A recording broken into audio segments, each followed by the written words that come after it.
Wow, thank you so much for that, Mr. Cesar. What an honor to be part of this event, right? Now we're launching this new TV show and we're trying to make entrepreneurship mainstream here in the Philippines. Is that cool? That's pretty cool, right? Now, it is such an honor as well to be introducing another powerhouse speaker. I'm sure we all know this gentleman. He holds a double degree in applied economics and business management from De La Salle University and a master's degree in real estate development from the Massachusetts Institute of Technology, MIT. He was the first Asian to deliver a valedictory speech at MIT Center for Real Estate. He is a sought-after motivational speaker, a three-time Best Male MC awardee at the Aliu Awards, a three-time National Book Awards finalist, and the best-selling author of 6 books. Wow. And he is also a Go Negosyo mentor and an Agora awardee for outstanding achievement in entrepreneurship for small-scale enterprises. He is the host of One News, Bloomberg TV Philippines, a show called Bright Ideas, and one of the hosts of CNN Philippines, Philippine Realty TV. Wow, he also serves, this interesting, he also serves as the honorary consul of Monaco in the Philippines and is the co-founder of the Mercato Central and the InterPH and easyfranchise.com. Ladies and gentlemen, let's all give a warm welcome to Mr. RJ Ledesma. Again, thank you so much. Ang haba naman introduction. Maraming salamat po. So again, it's very nice to be in front of so many good-looking people this afternoon who have braved the traffic to join us here on Saturday afternoon. And before I speak, mga kaibigan, I just have a very important requirement for all of you, and that, dear guest, is to please take a good look at the person beside you on the left side or the right side. Please take a good look, sir, at the person beside you on the left side or the right side. And please tell them, ang ganda mo. Pakisabi lang po, ang ganda mo, ang gwapo mo. You look handsome, you look beautiful here today. Pakis naman dyan kung kaya mo.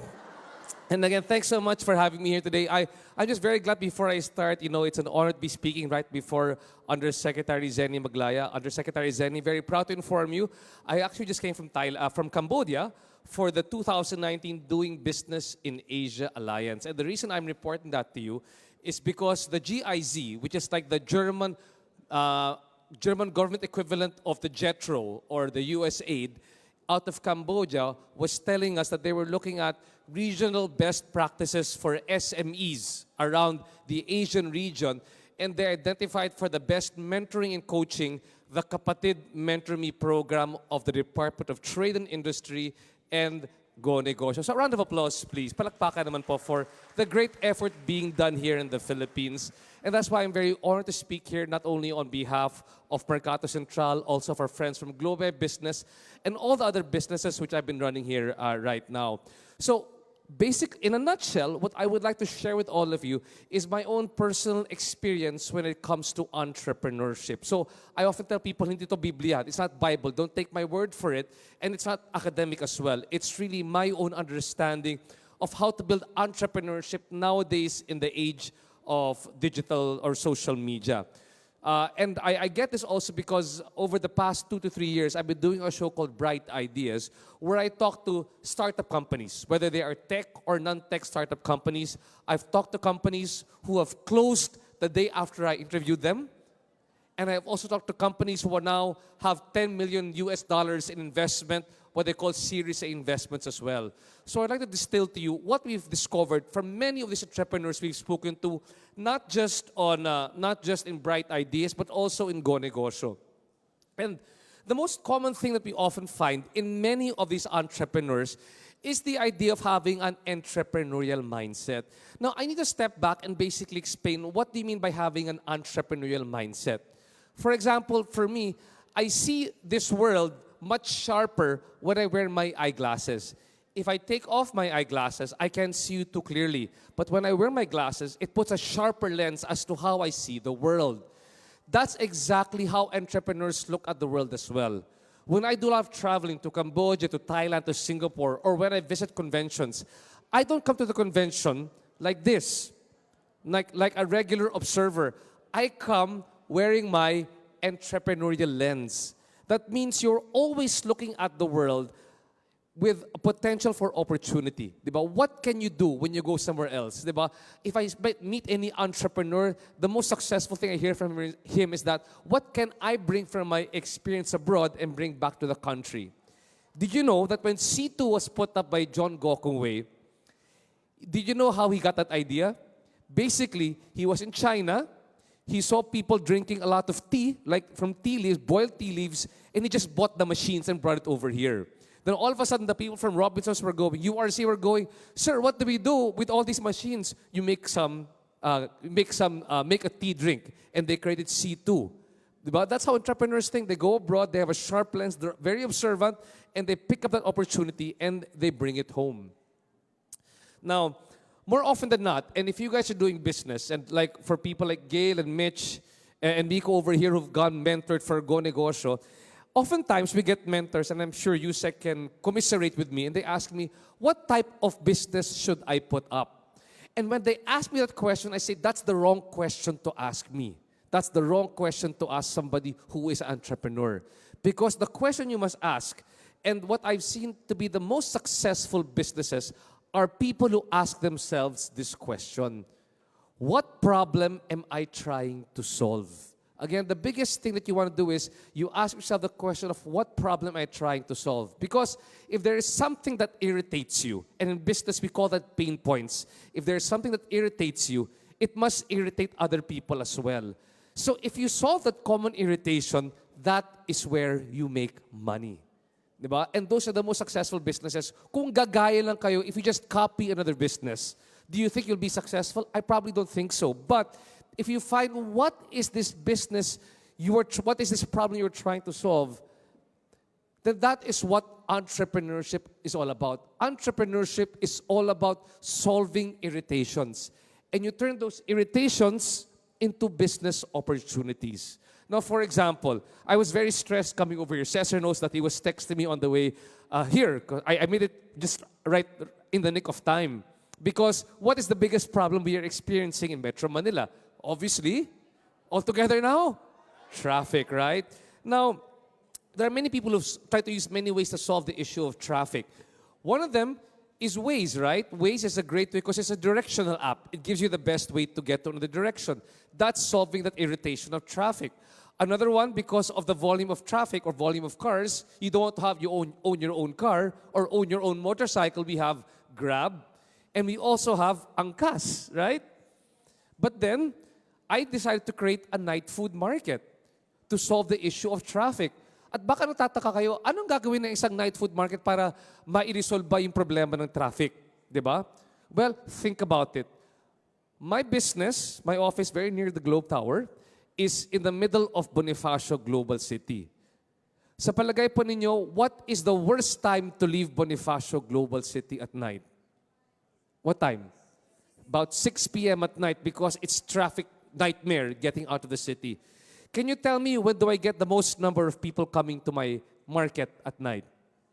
6 p.m., right? 6 p.m. Because you're trying to solve a problem. And when you try to solve this problem, that's where it works. Angkas, very simple solution as well. Right? Angkas, they said, I have to solve a problem. And they solved the problem by creating the motorcycle riding applications to make it easier to maneuver through traffic. So think about it. Take time back to step back and ask yourselves, what problem would you like to solve? Because I've gone through so many different people who I've consulted with, I talked to in the provinces for Go Negosyo. They make the same pastillas, they make the same peanut butter, they make the same vinegar. What makes it different? If I bring that to the national stage, if I bring that to the international stage, what makes your product different? That it's going to be competitive. I'll give you some clues in a bit. Now, your irritation can lead to what I call innovation and new business models, which is really the key word right now when you do business. Pero baka nag-isip kayo, ano bang ibig sabihin ng business model? Huwag kayong maghirap na, no? But ang ibig sabihin lang ng business model, to make it very simple, paano kumikita ng pera yung negosyo ninyo? How does your business make money? You must easily solve that in your head. I ask over here, where do you make your money? Do you make your money from sales? Do you make your money from leasing? You have to figure that one out. Sino yung magiging customers ninyo? Who are your customers? What are your products? And where do you get your money? That's the most basic thing when you do business. What is your business model, di ba? Where will you get your money? Sino yung mga kliyente po ninyo? Ano ba yung produkto or serbisyo ninyo? At saan kayo kukuha ng pera? And the second thing you must always remember is this one. Sources of business innovation. Because nowadays, sinasabi natin sa negosyo, you can't just run a regular business. Your business must be innovative. If your business is not innovative, then in 6 months' time, in 1 year's time, in 10 years' time, your business will be extinct. It will not be around anymore. And for me, these are the two biggest things I learned about doing business, especially in the digital age. The first one is the idea of asymmetric information. Ano ibig sabihin ng asymmetric, di ba? If you are symmetrical, symmetry, ibig sabihin, balansyado siya, di ba? It's the same. This is symmetry because it's the same. Di ba? It's the same length. But what if one is shorter or longer than the other? That's asymmetry. So, how do you use this knowledge? In the Philippines, sometimes you know more information than another person, right? Sometimes, some people want to know, saan pwedeng kumain? Di ba? Saan pwedeng magpaayos ng kotse? Saan pwedeng bumili ng pagkain na ganito? What if you're able to accumulate all that information, put that online, and make people pay you for that information? That's innovation in the digital age. That is how an app like Zomato was created. You know Zomato? Di ba? It's the restaurant app. Before, when you used to get information to, let's say, for example, you want to know where's the best place to eat, you have to talk to people, di ba? But Zomato said, what if on my app, people can tell you where you can eat because they will give you reviews of all the possible restaurants from around Metro Manila, and the restaurants will pay you to be on that platform. And they created Zomato. Isa pa, let's say, for example, saan kayo naghahanap ng talyer? Kayo pa ba ay pupunta sa Facebook para magsabi dyan na looking for the best talyer in the country, best car detailing services? What if somebody accumulated all the talyers in the country and you had a review for each of the talyer who lived near you? So it'd be much easier for you to do that one. There's a site that does that. It's called beepbeep.ph. What if, let's say for all of you, yung gusto magsimula ng negosyo, you want to buy a franchise. Saan kayo pupunta para makakuha ng bagong franchise, di ba? Do you have to go to online or to go to a convention just to find out whom they are? What if you're an OFW? How do you go to a convention? How do you find out the best franchise to put up? On the other hand, yung mga nagbebenta ng franchise, yung mga franchise owners, how do they keep on getting franchise investors, not only here in the Philippines but abroad? What if there was a website that put together all the franchisors and all the franchisees, and you could review the franchises based on the budget for the franchise, the type of franchise, kung food, kung pharma, kung dental, kung water refilling, kung laundry. There's a site that does that one. It's called easyfranchise.com, and that's what I set up because I realized the power of asymmetric information. Yung pangalawa, borrowing business models from other industries. I'm always impressed by many people who take what they learned from another industry, let's say in agriculture or hospitality, and they bring it into their current industry. Sometimes what you do, you think of innovations that come from other industries, you bring it to your own industry. For example, have you heard of Eatigo, the app called Eatigo? Okay, Eatigo is an app. All you have to do is you just go to the restaurant. If you make a reservation, you show them the app na nag-reserve kayo, you'll get 30% or up to 50% off on all food and drinks, no questions asked. Pero noon, may taong nagbebenta pa ng coupon, di ba? They were selling coupons, so you buy that one, so you're able to get free stuff, but only, no, drinks is not included. So how is this guy called Eatigo making money? I spoke to him, and I asked him his business model. This is what he told me. He said, RJ, I came from the hospitality industry. Okay. If you run a hotel, and a hotel at one time that has a vacant room, it's not used for the night, is the hotel losing money? It is, right? There's an opportunity cost to that one. Let's say I have an airplane, and there is a vacant seat in the airplane. When that airplane takes off, is that airplane losing potential opportunity cost on the seat that is not occupied? Yes, right? So in a restaurant business, if between 2 to 3 p.m. in the afternoon, walang taong nakaupo dyan para kumain, is the restaurant possibly also losing money? Yes, and that's what I thought of in Itigo. They took that hospitality industry, diba? And they said, okay, let's offer those seats at a discounted price to regular people so that you can fill up that spot even during the dead hours. And that's how Itigo was born. So two things, asymmetric information and borrowing business models from other industries. And just to briefly explain to you what my business is, it's Mercato Central. It's the largest night food market here in Metro Manila, and we are very proud partners together with Globe My Business. Can I just ask you, sino po dito nakakain na sa Mercato Central, sa BGC? Pakitaas sa mga kamay. Maraming salamat po kasi kayo po yung babayad ng aking sweldo. So maraming salamat.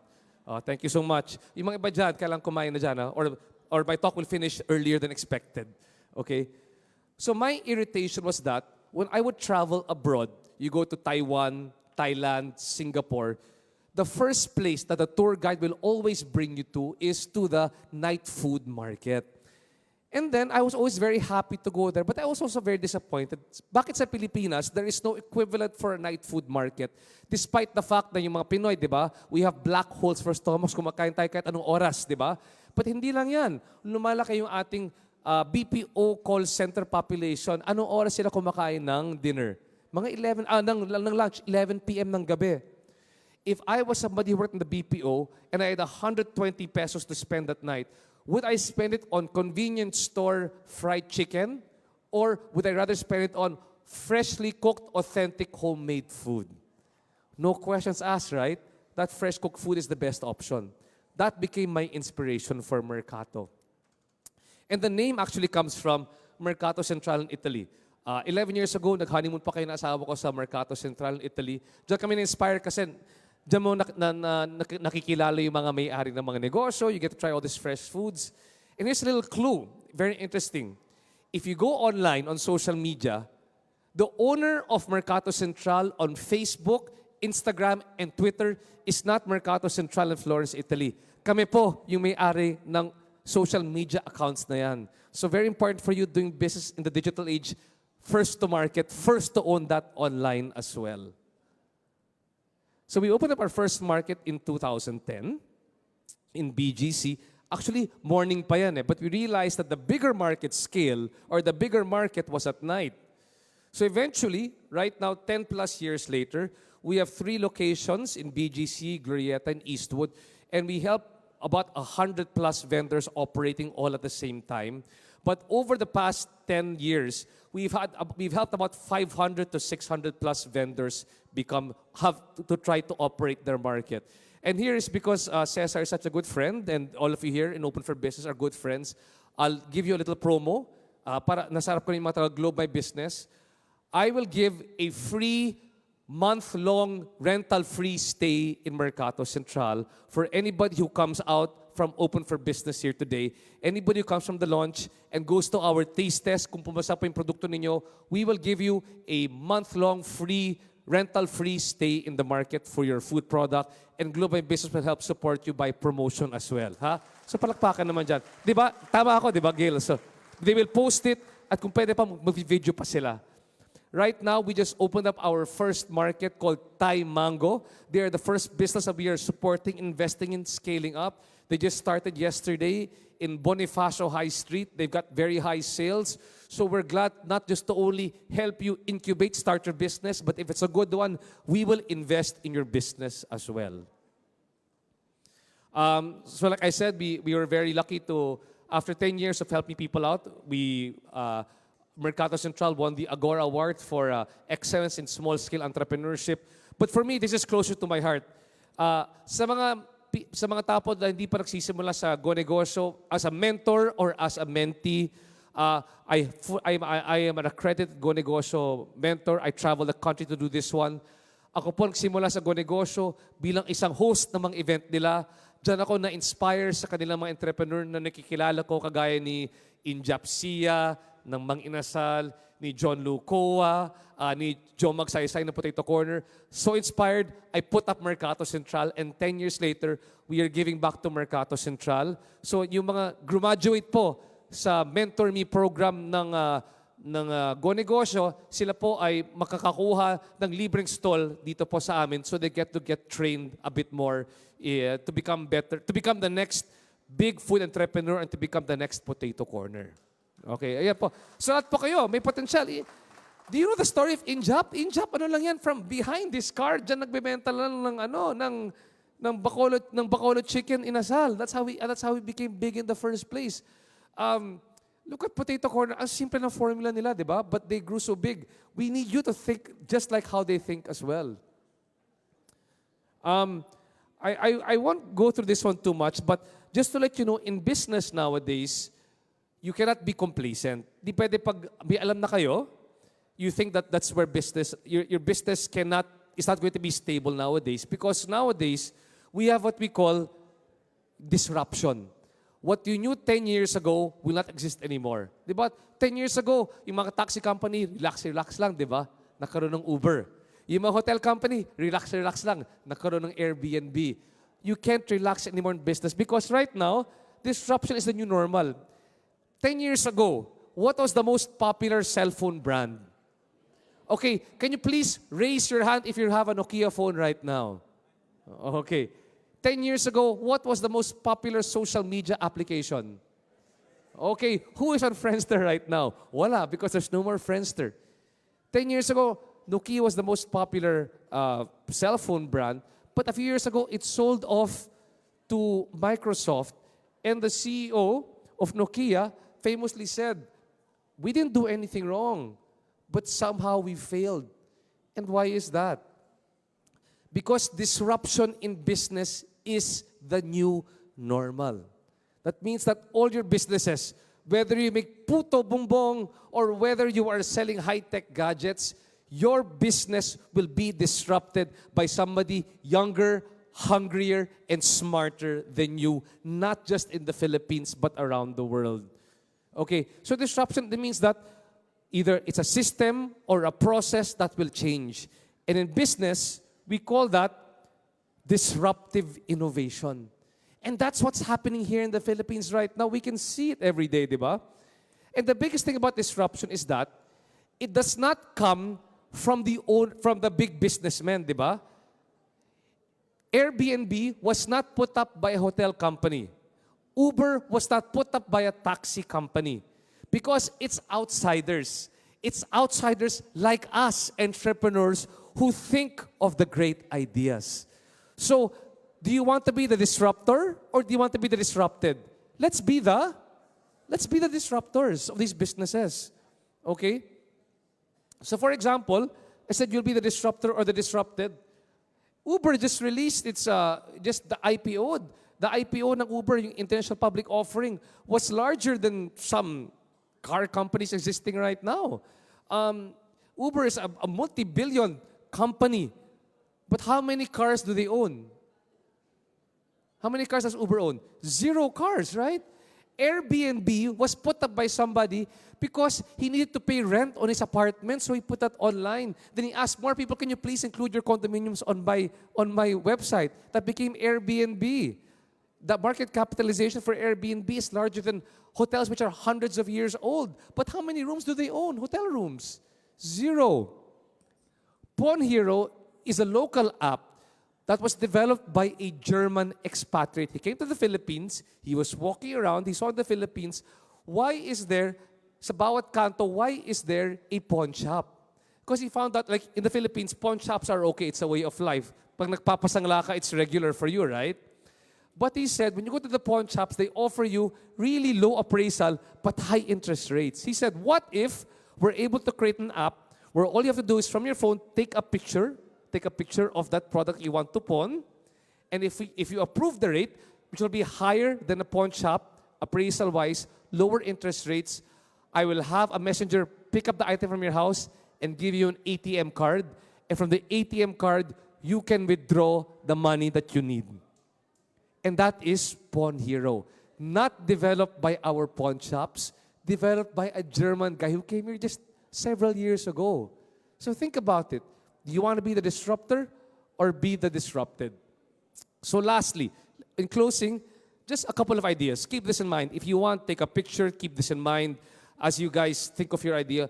I call it the ways to grow in your business because like ways, there are different paths to get to grow in your business. But the first thing you want to remember is this one. What is your pain? What is the pain point you are trying to solve? I discussed that earlier. Number 2, what is the story of your business?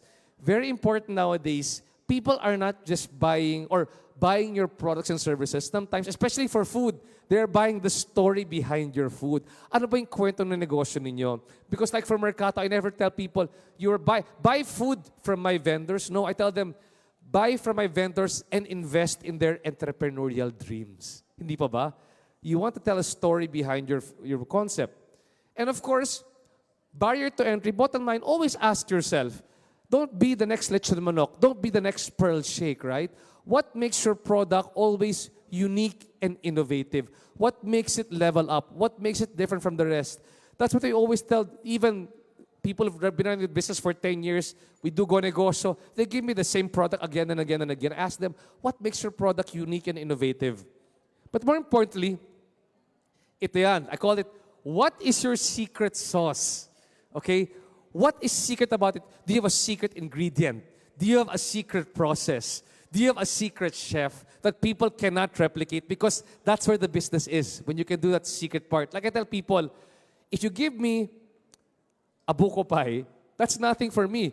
But if you can give me, if it's a Laguna buko pie, you're talking proudly about maybe the cheese from there, the buko comes from there, and there's a special ingredient which you can only do specifically in this province. That's what you support, right? What's your secret sauce? Or there's a secret way that you put together the ingredients, makes it taste better than anywhere else in the world.